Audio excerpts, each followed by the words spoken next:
J'ai une chaîne YouTube Mhm. et quand j'ai vu arriver ça, je me suis dit, il y a une opportunité. Est-ce qu'il y a une opportunité à pas louper, tu vois, parce que c'est sur toutes ces plateformes, YouTube, TikTok, etc. Ceux qui arrivent en premier, ils bénéficient de l'effet de, il y a personne qui poste, tout le monde qui regarde, du coup t'es vachement poussé en avant. Et du coup, l'idée que j'avais eue dans un metaverse, c'est d'ouvrir un cinéma qui diffuserait que mes films. Est-ce qu'il peut y avoir des meilleures idées que ça quand même pour parce que bon là en l'occurrence qui va s'intéresser que à ça, mais j'ai l'impression que ce monde des metaverses, il va vachement bénéficier aux créateurs digitaux. On a vu là l'exemple avec les chaussures Nike, etc. Mais un type avec une vraie caméra, un type avec un vrai appareil photo, c'est quoi sa place là-dedans? Alors, il peut vendre ses contenus d'ores et déjà. Il y a de plus en plus de plateformes qui vont permettre de vendre des contenus vidéo. Donc après, qui va acheter des bouts de mes vidéos en NFT ou alors même ta communauté. Donc un des 9000 vous qui abonnés. Nous écoutez, oui. Si. Après, il faut qu'il y ait une utilité. Il faut qu'il y ait derrière ça quelque chose que tu vas leur apporter.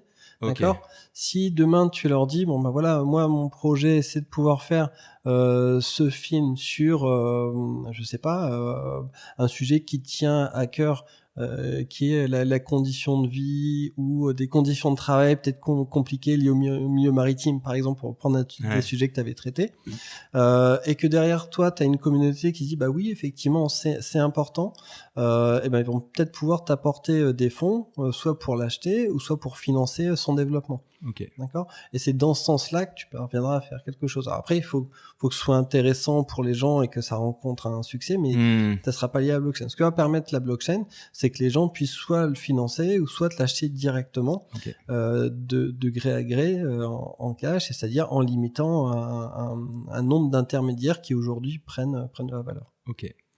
J'ai à ce propos, je vous partage, j'ai créé mon premier NFT tout à l'heure. Et d'ailleurs, il faut que je te montre parce que j'ai pas réussi à définir les royalties justement. D'accord. Sur OpenSea. Profitez-en. Et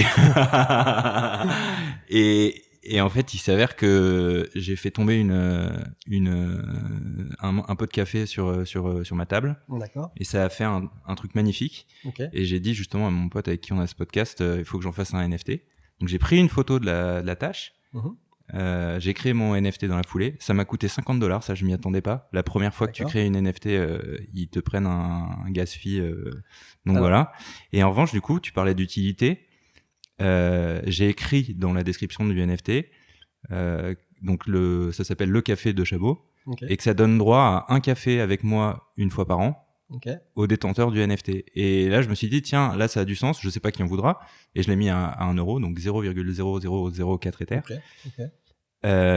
Mais du coup, toute personne qui possède ce NFT a le droit à un café par mois. Et là, je me suis dit, ok, là, s'il y a des mecs qui avaient une grosse communauté, qui sont connus, je sais pas, des influenceurs, etc., et qui mettaient ça, en fait, il y a peut-être des gens qui sont prêts à payer 1000 euros pour ce café. Tout à fait. Pour avoir ce temps d'échange qui est pas simplement le café, mais qui est exactement, le temps qui va passer avec toi. Oui, alors il y a plein de choses dans ce que tu as dit. Les transactions, tu es passé par Ethereum, qui est là aujourd'hui où ça coûte très cher. Et effectivement, il y a d'autres chaînes. J'avais pas le choix. Il y a d'autres chaînes qui te permettraient d'avoir des choses moins chères, mais voilà. Mais du coup, il fallait passer par autre chose que OpenSea. Oui, OpenSea te permet de passer par autre chose que Ethereum. J'ai pas eu le choix. Mais bon, mais il y a d'autres possibilités. Ensuite, effectivement, là, ce que tu as fait, c'est que tu l'as associé à une utilité. C'est ce qui permet de donner la valeur à cette tâche de café qui, finalement, c'est pas la tâche de café en elle-même, mais c'est ce que tu apportes derrière. Et donc, effectivement, ce temps passé. Maintenant, après, si t'en fais une promesse, tu vas la tenir. Bah oui. Ça veut dire un café par an, ça va, je peux dégager 1 heure dans l'année pour quelqu'un qui... Et ben voilà, jusqu'à la fin de ta vie. Puisque du coup, la blockchain... j'ai pas mis de date limite, effectivement. Ouais. Donc jusqu'à la fin de ta vie, si tu veux tenir ta réputation, et c'est là aussi c'est un élément important de la blockchain, c'est que c'est une réputation, et c'est pour ça aussi qu'il faut faire attention ce que les marques font, ce qu'on fait individuellement. C'est parce que effectivement tout ça, c'est tracé, c'est historisé quelque part. Donc quelqu'un pourra dire effectivement, bah moi j'ai ce NFT là, ça fait plusieurs fois et qui me refuse parce que pour telle ou telle raison. Donc après il faut que matériellement tu sois en mesure aussi d'organiser ça. ça. Alors justement, je me suis couvert vis-à-vis de ça et j'ai dit qu'il fallait que ça se passe à moins de 20 km de l'endroit où je suis au moment où on me le demande. Et bon, bah, Tu vois, j'y ai pensé. C'est nice. J'y ai pensé. Bon, bah écoute, moi j'attends ton prochain NFT de bière, comme ça me permettra d'aller boire Eh une bière ben, tous les ans.